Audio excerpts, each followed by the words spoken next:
Pure Storage frickin', nailed it. Their stock was up just gigantic. It was up, I don't know, 15-20%. And this is what Bigly, was it up bigly, Pat? it was. And I got to tell you, I just love what this team is doing at Pure, because they focused on software and they focused on the experience. And in many cases in their architecture, they came up with bladed architecture that allows you to kind of slot in what's good and what's not. Are you giving me the sign? Well, no, this one was, I was going to kick this one off, but Oh my gosh. It's all good. It's all good. Look, I'll jump in and we'll kick it back to you. But Yeah. this is we're just off on the math. It's an 8.5, so Sorry whatever. about that. But the bottom line, Pat, is you hit it on the head. Share my sentiment. Look, revenue actually slowed. But again, against the guide, the company did extremely well. Huge beat on the bottom line expectation. Solidly hit the revenue target, Pat. But 30%, almost 30% growth on ARR. Their net promoter score, which is something they've focused on for a long time, is their customers love working with Pure Storage. 81.4. Yeah.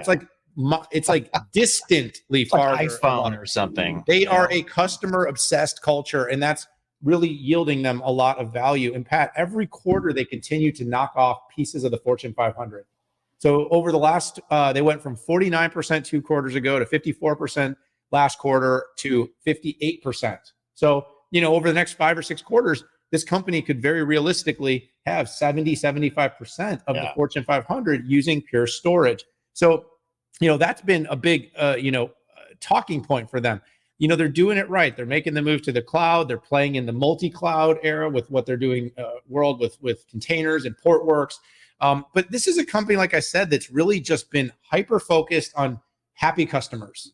And in the world that we're in, that you cannot understate the value of being customer obsessed. So, as I watched their earnings, I listened through, you and I regularly talk to Charlie Giancarlo, their CEO. This company is just doing it right quarter on quarter on quarter. And, this was another really, really great result for the company. Like I said, despite slowing revenue, they're outperforming expectations and keeping their customers happy in the process. So strong numbers, strong results. And, Pat, as all this AI stuff kicks off, by the way, they had that kind of story. Storage is going to also be a beneficiary, especially any storage and technology that can make that data more accessible for inference. Yeah, everybody likes to talk about it's the CPU and the GPU game, which it is. It's big, but when you look at, you can't do any of that without storage and some incredible networking, as we talked about with Marvell, and we're going to talk about with Broadcom coming up. So, 29% growth in subscription ARR, record subscriptions with Evergreen and One. FlashBlade E, which, by the way, Charlie talked a lot on the call about literally the hard drive is dead. Okay. Now, I've heard that the hard drive was dead for 20 years.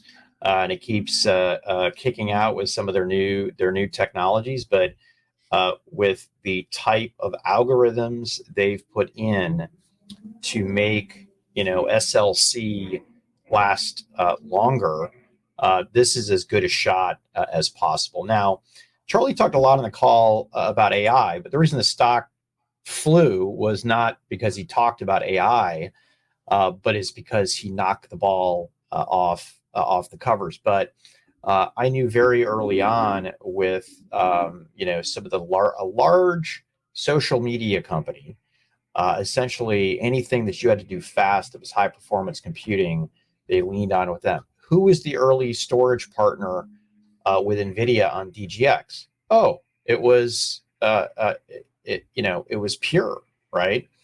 On the call, Charlie said they support more than 10 autonomous vehicle development companies doing machine learning.